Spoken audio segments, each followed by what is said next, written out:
성경이 말한다 Q&A, 신앙생활에 관한 여러 가지 질문과 대답 시리즈. 오늘은 86회로 기도원 수양관에 가면 변화될까요? 이런 질문에 대해서 우리 성경적인 답변을 찾아보도록 하겠습니다. 마가복음 1장 35절, 새벽 오히려 미명에 예수께서 일어나 나가 한적한 곳으로 가사 거기서 기도하시더니, 마가복음 6장 31절, 이르시되 너희는 따로 한적한 곳에 와서 잠깐 쉬어라 하시니, 그리스도인들은 예수님의 모본을 따라 자주 한적한 장소와 시간을 보내는 것이 경건한 삶을 위해 꼭 필요합니다.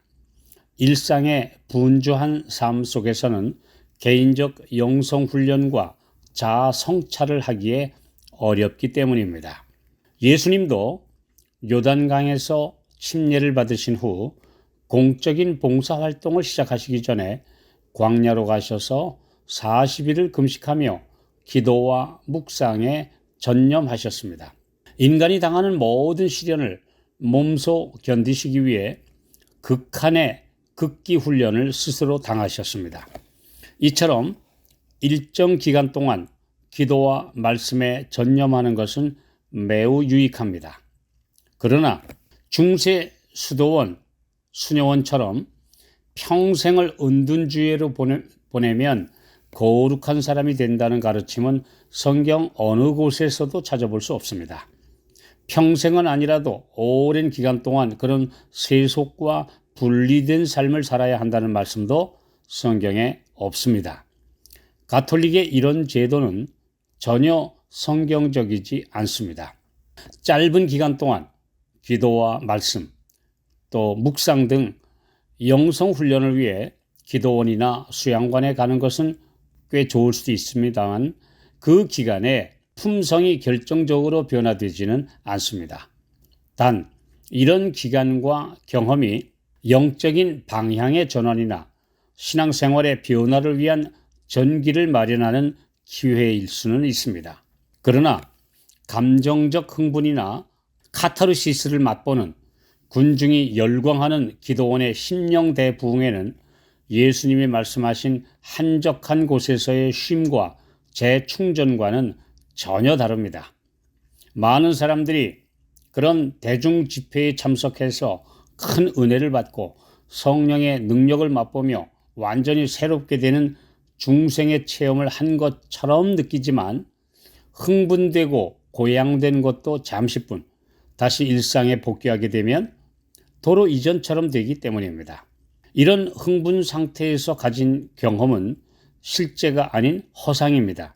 1970, 80년대에 그렇게 많은 사람들로 복잡했던 유명한 기도원들이 오늘날 텅텅 빈 현실은 이런 사실을 잘 설명해주고 있습니다.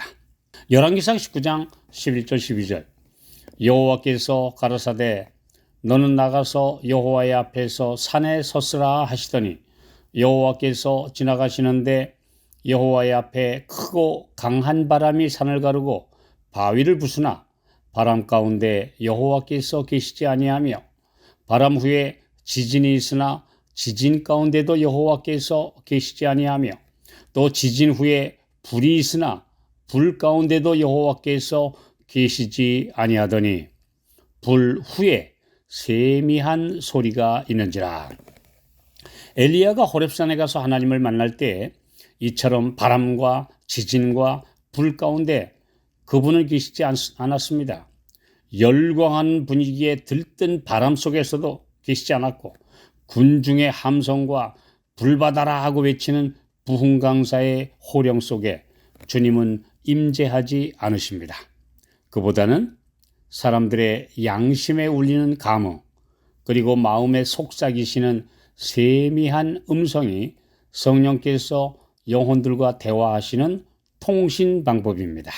믿음의 선조들이 하나님과 동행하며 신실하게 산 모습을 보면 일상 생활 속에서 농사나 목축하는 일을 하면서 그들의 삶이 경건하게 꼴지어준 것을 알 수 있습니다. 그들은 아침 저녁으로 가족들과 함께 제사하면서 하늘과 교통했습니다. 창세기 5장 21절로 24절. 에녹은 65세에 무두셀라를 낳았고 무두셀라를 낳은 후 300년을 하나님과 동행하며 자녀를 낳았으며 에녹이 하나님과 동행하더니 하나님이 그를 데려가심으로 세상에 있지 아니하였더라. 에녹이 하나님과 동행한 것은 황홀경이나 이상 가운데서가 아니요 그의 매일의 생활의 모든 의무 가운데서였습니다.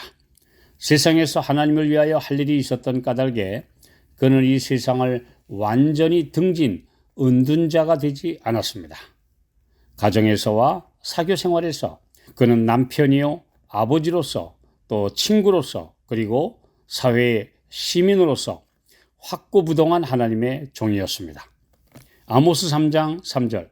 두 사람이 의합지 못하고서야 어찌 동행하겠습니까? 그러므로 에녹의 마음은 하나님의 뜻과 일치되었습니다. 그리고 이 거룩한 동행은 300년간 계속되었습니다. 에녹은 평생토록 하늘과 조화되기 위하여 영혼의 순결을 추구해 왔었습니다. 날마다 그는 더 밀접한 연합 가운데 들어갔으며 그 교통은 점점 가까워져서 마침내 하나님께서 그를 그분 곁으로 데리고 가셨습니다. 그는 영원한 세계의 문어귀에 섰고 그와 영광스러운 나라는 한 걸음 사이였습니다. 이제 그 문이 열리고 지상에서 그처럼 오랫동안 이루어졌던 하나님과의 동행은 계속되어 그는 하나님을 따라 거룩한 도성의 문을 통과했습니다. 그는 인간으로서 하늘에 들어간 첫 번째 사람이 되었습니다. 빌립보서 2장 15절.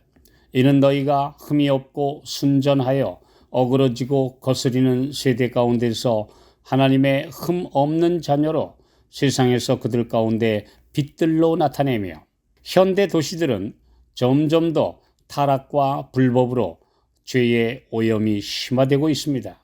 시골이라 할지라도 인터넷을 통해 온갖 세속의 문화가 넘실대고 있습니다. 그러나 하나님의 백성들은 가능한 한 천연계를 가까이 하고 말씀과 기도로 무장하여 죄악의 화살들을 막아낼 수 있습니다. 죄에 대한 가장 큰 방벽은 영적인 일이나 육체적 일을 열심히 하는 것입니다. 마귀는 한가한 자들을 먹이로 삼기 쉽다는 것을 잘 알고 있습니다. 마귀로 틈을 타지 못하게 하라 하는 말씀대로 하늘과 교통하는 성도들은 자신도 모르는 사이 주님을 닮아가게 됩니다. 이것이 참된 변화의 길입니다. 수양관이나 기도원에 가는 것보다 더 중요한 것은 조용하고 또한 한적한 곳에 자주 가서 무릎 꿇고 주님과 대화하는 것이며 항상 주님과 교통하는 삶을 사는 것입니다.